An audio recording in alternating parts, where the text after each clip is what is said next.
Hello and welcome to our video on how to use an alcohol screening tool. This video is brought to you by the Cooperative for Alcohol-Free Pregnancy. While the words woman, women, and mother are used in this video, we understand that there are many different gender identities. Not all who come for care identify as women or exclusively as women. When we talk about past research, we keep the same words that the original authors used to be accurate to the research results.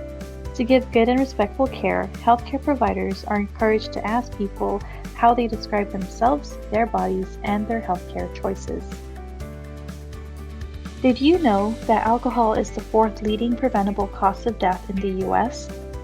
According to the 2021 National Survey on Drug Use and Health, 84% of adults ages 18 and older reported drinking alcohol at some point in their lifetime, and 81.9% of women ages 18 and older reported drinking alcohol at some point in their lifetime.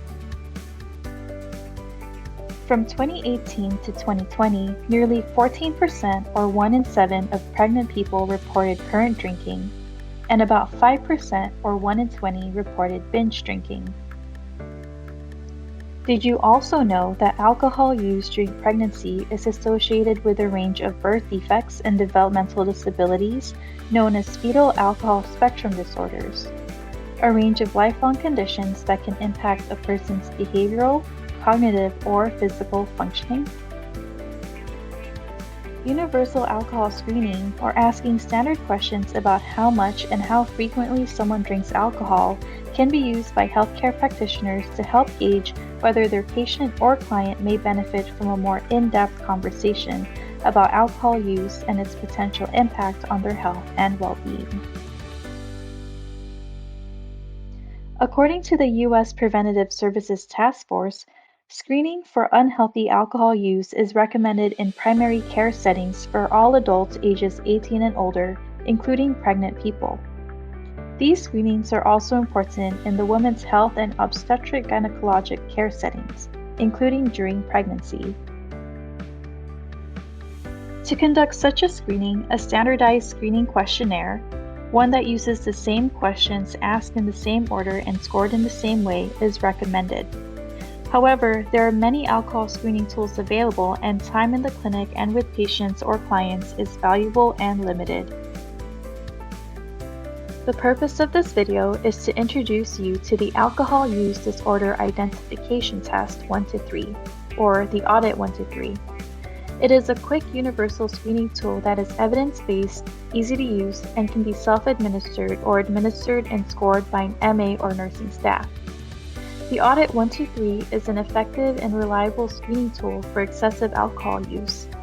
It identifies patients who consume more than the recommended drinking limits, both on one occasion and weekly.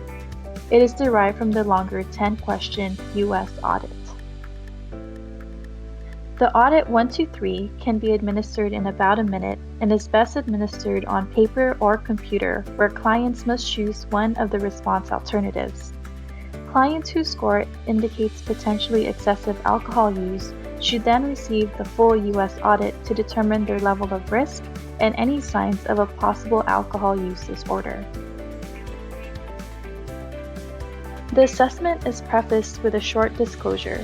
Patients are then instructed to answer the questions based on their drinking patterns during the last year. The AUDIT 1-3 asks the following questions. How often do you have a drink containing alcohol? How many drinks containing alcohol do you have on a typical day when you are drinking? And how often do you have 4 or more drinks on one occasion?